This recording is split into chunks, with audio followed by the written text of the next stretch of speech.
You know what I felt? I felt hope. I felt hope for the first time in a long time that I could actually potentially maybe have a dating life. Yo, what's up, guys? Welcome back to Next Pack Dating. So, no more lonely Friday nights.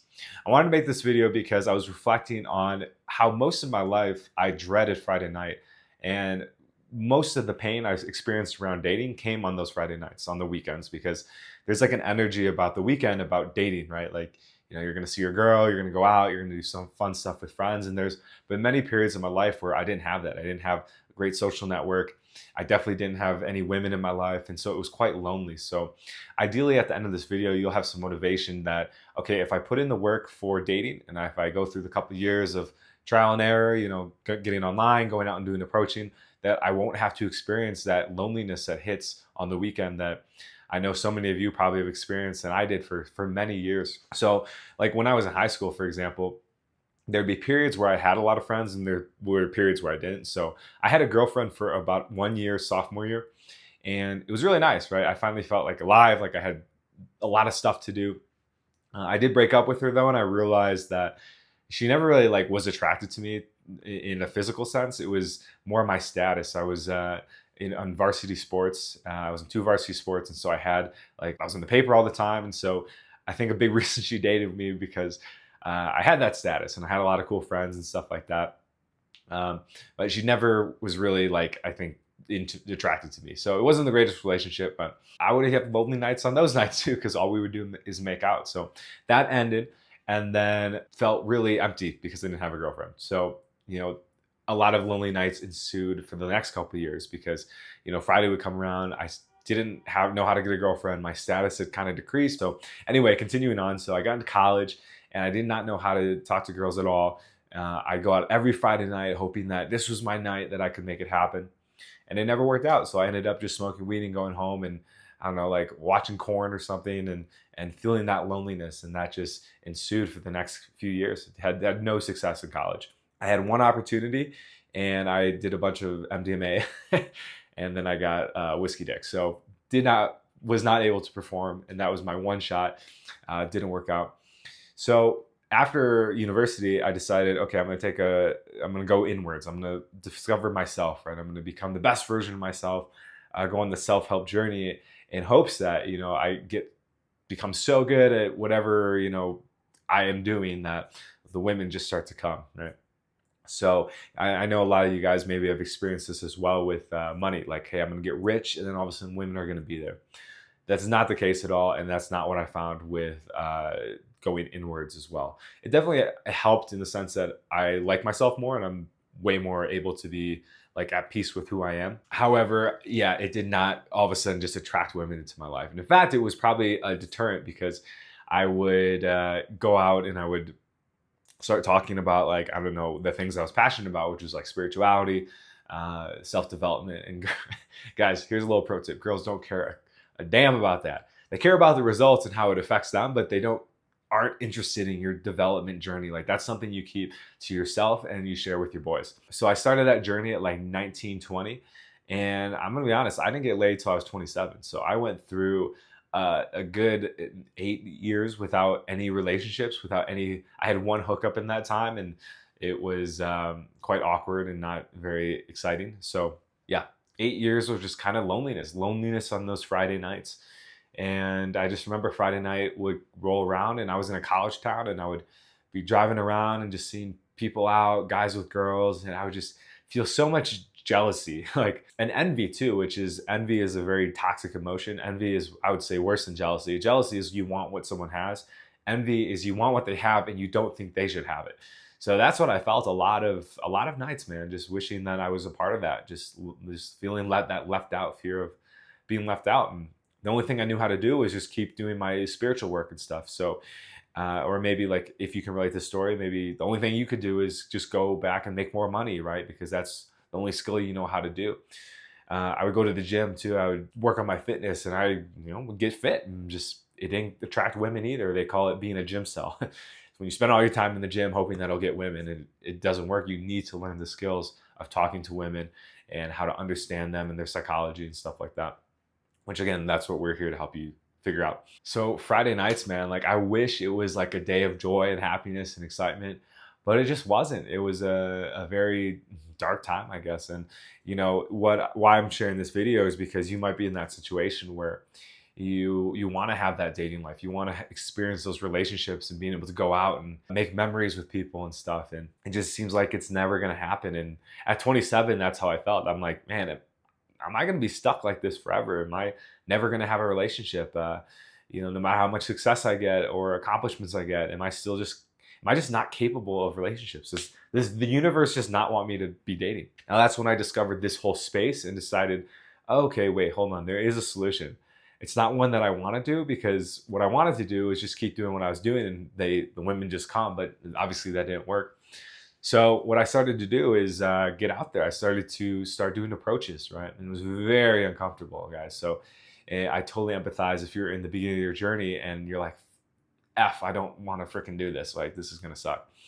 And the first approach I ever did, I remember I went up to this girl at Whole Foods. I used to work there, and I'd seen her around, and she was like my type 100%. And I remember I was sitting, there's like that little cafeteria place, if you've ever been to Whole Foods, and I was listening to Todd V videos, if you guys know who Todd V Dating is. And he was like, yeah, I watched cold approach video after cold approach video for like an hour, just trying to build up the courage to do so. And finally I did, and I went up to her. It was not a good approach. I kind of came at her from the back and the side because she was like stocking produce, which is, you guys, you don't want to come up from the side or the back because it can be a little creepy. So you always want to go in from the front to the best you can. So that's something we teach guys how to do, the front stop, which is kind of like run around here and then like get some space, and like I just put my hand out and say, hey, 2 minutes. So again, that's for another video, but so I did the awkward approach, and she looked like very uncomfortable. And I was like, hey, like, what do you like to do? Like, you're from here? Like, in that tone of voice, just so scared and just uncomfortable. But I was doing it, right? And that was the key there. I was taking action and finally facing that fear. I was shaking the whole time. My heart was beating like a million miles per hour. And if I was like, hey, like, I want to take you out, or I don't even know what I said. I said, can I have your number, or something like that. And she goes, oh, I have a boyfriend, which whether that was true or not, I don't know. But it got me to walk away. But I remember leaving and just like freaking like shaking. I was just so like, it was just so much adrenaline and nerves. But you know what I felt? I felt hope. I felt hope for the first time in a long time that I could actually potentially maybe have a dating life. I felt proud of myself for doing it, and relief. I felt relief that, oh my God, for an hour I sat in that lobby waiting to go do an approach, and I just did it. And I felt relief that I did it, right? I felt relief that I didn't have to have that feeling of what if, that regret. I knew I was going to go home at that night, and just, it was interesting. It almost like, it like cleared her out of my consciousness, because I knew like, okay, the chance with her is over. I can move on. And that was like a relief in itself, because now I didn't have to obsess over like, oh, does she like me? Am I just like, is there a chance we could like date? But I just don't know, because I'm never going to talk to her. So that regret was gone. And it was just such a relief. And from that moment, I just started doing it like week after week, day after day, just approach after approach. I actually hired somebody to help me with dating. It was Trip Advice. You guys might have known his channel. He was like an OG in the space. He really helped me out. I dropped a crap ton of money. I opened a credit card with cash I didn't have, but I knew I needed accountability for this skill, because I just found I got to a point where I was getting so much rejection, I just didn't want to do it. So once I invested into his program, and we had one-on-one calls every week, he actually had me record my sets too, which is what I tell guys to do as well eventually, is to start recording themselves. I'm like, okay, I dropped $3,500 for this guy. I'm not getting that money back. I need to pay off this credit card debt. So I might as well do what he's telling me to do. Otherwise, I just wasted, like, I don't know, at that point for me, it was a lot of months of working because I wasn't making a lot of money. So I just decided to do it, right? I just did approach, and I pushed myself to do 5 approaches a day. And eventually I did like 7 approaches one day. And each time I did those sessions, it gave me a little bit of courage. What I did too as well is I just incorporated it to be a part of my life. I learned how to make it just like, okay, I'm going to the gym, I'm going to go get one of my approaches in there. I'm going to the grocery store, I'm going to make sure I do an approach there, right? And each time I built that skill and the skill. And so you can check out one of my latest videos. I'll link it in the description below, about when I discovered how to actually do approaches properly. I was doing approaches wrong for a very long time, and I was getting not a lot of results, maybe like 1 of 5 numbers. And then out of 5 numbers I would get, one would maybe convert to a date. And so it was a lot of work for not a lot of reward. And I think a big reason for that was because I wasn't doing assumptions, which I talk about in detail. I explained in that other video, and how even today with the guys I take out, as soon as they start doing assumptions, like a guy and I have been going out every week and he's new to this, and on the first day he got a number because he did assumptions. He wasn't asking like boring yes or no questions. So that was a real game changer for myself. Now, coming back to loneliness, today I have a dating life beyond my wildest dreams. And I remember I heard that from people before, like in the past, like, oh, you do this, you put in the work, you're gonna have a life beyond your wildest dreams. And I thought that was so cheesy. And you might be listening to me saying this, I'm like, all right, guy, like, but I'm telling you guys, like the work that I put in and that you're potentially thinking about putting in, it was all worth it. All the rejection, all of the agony of seeing a girl I really like and her not wanting to give me her number, not knowing how to flirt, all that stuff.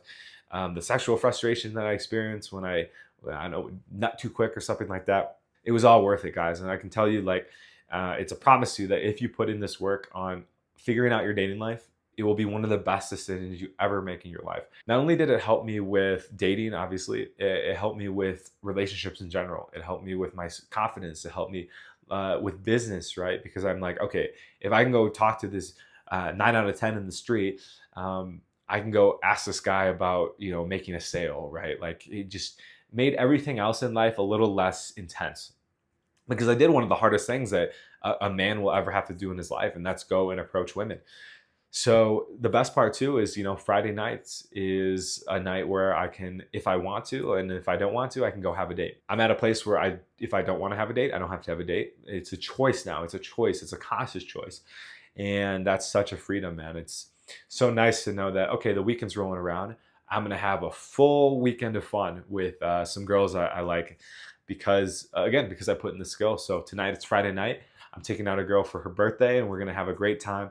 I'm really excited to take her out. She's, told me she's going to dress up and look all sexy and stuff. So like, I'm stoked, right? Like the little boy in me gets to come out and, have a lot of fun, if you know what I mean. Tonight will not be a lonely night. And I just want to say that 3 years ago, I never thought this would be the case. I thought, I would do this venture. I would go out and do approaches and try to learn online dating. And then it would just be confirmation that I wasn't good enough to have relationships.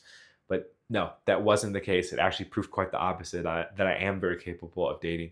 And that not only am I capable of dating, I'm capable of dating girls that to me were just completely out of reach. Like if in high school, if I would have met these girls, I'd be like, no way, they're way too hot. That would have been my first thought, right?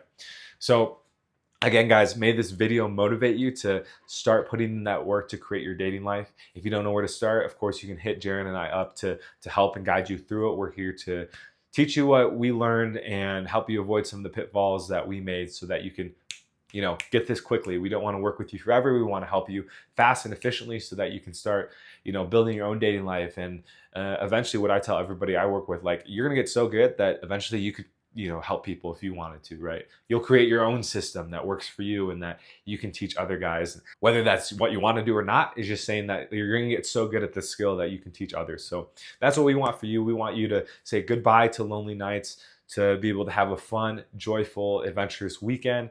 Maybe heal some of that pain from your childhood or your high school experience, college experience when you didn't get to have that. I didn't get to have that, like I said earlier, and it was very painful. And now I feel a bit vindicated. I'm getting to relive that basically now at 30, but obviously in a different place, and I'm not partying and stuff anymore. So, it's a huge win, and we're excited to help you guys. So thank you guys for tuning into the channel and the videos. We got much more to come. Subscribe if you haven't, and comment if it can relate to this and how you overcame it, or if you're trying to overcome it. And then we'll talk to you guys in the next one. Peace.